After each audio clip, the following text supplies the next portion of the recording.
Ahojte telocvikári, mám nesmiernu radosť, pretože toto doskočisko som navrhoval sám a snažil som sa pritom vyriešiť tú najväčšiu prekážku, keď sa snažíte do školy dostať školské doskočisko, a to je predovšetkým cena. Zároveň pridať k tomu aj niečo viac, aby sa nejednalo len o pomôcku na jednu jedinú činnosť. Takže je to multifunkčné doskočisko a vďaka vyriešeniu problémy s cenou alebo čiastočné riešenie problému s cenou si ho budem môcť dovoliť opäť o trochu viacej škôl.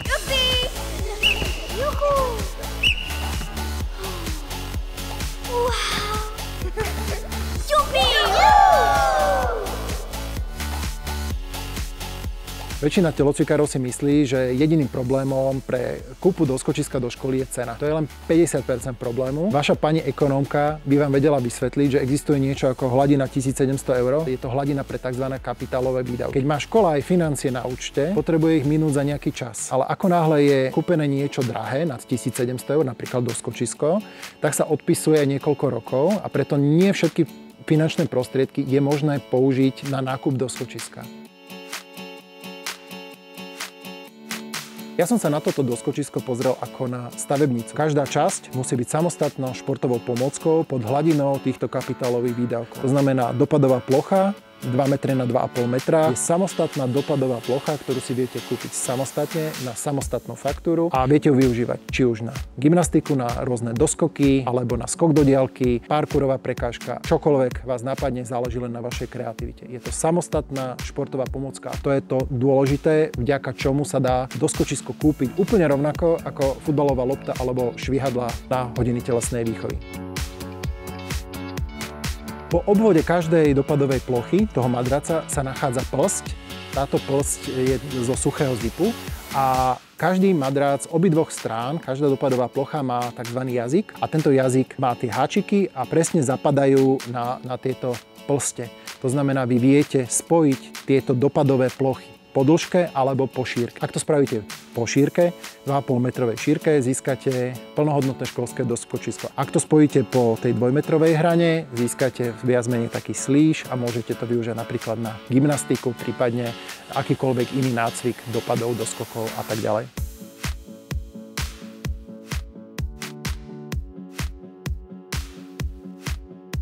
Ak škola nemá dostatok prostriedkov, môže si zadovážiť len jedinú takúto dopadovú plochu a niekedy v budúcnosti k nej prikúpiť ďalšiu dopadovú plochu. Ale keďže každá dopadová plocha je samostatná športová pomôcka, ktorá sa dá využívať samostatne, môžete si kúpiť naraz kľudne aj dve a na faktúre mať 2 kusy samostatných pomôcok, rovnako ako keď si kúpite 2 futbalové lopty. Spadá to stále pod túto magickú hranicu a vy viete kúpiť doskočisko naraz. Viete používať dopadovú plochu samostatne, ale ak ich máte 2, viete ich spájať do väčších celkov a vďaka tomu tieto športové pomôcky získajú nový rozmer a nové vlastnosti a dajú sa využívať napríklad pre skok do výšky. A keďže doskočisko má 2 strany, bola by škoda toho nevyužiť. Stáva sa, že menšie deti majú problém so školským doskočiskom, totižto doskočisko do škôl je o trochu tvrdšie ako jednoúčelové doskočisko na skok do výšky, certifikované doskočisko na skok do výšky, pretože chceme ho využívať nielen na skok do výšky v škole, treba využívať pomôcky na všetko, čo sa dá. A preto je o trošku tvrdšie, aby bolo vhodné aj pre rôzne doskoky z náradia na gymnastike. Ale to nemusí vyhovovať všetkým žiakom, predovšetkým tým menším, a môžu sa ostýchať trošku, skákať do výšky. Preto som navrhol, aby jedna strana bola štandardne tvrdá a tá druhá, tá modrá strana, je o 20% mäkšia. Tak, aby sa dalo využívať doskočisko aj pre malé deti. Mne sa toto doskočisko veľmi páči, vyzerá parádne.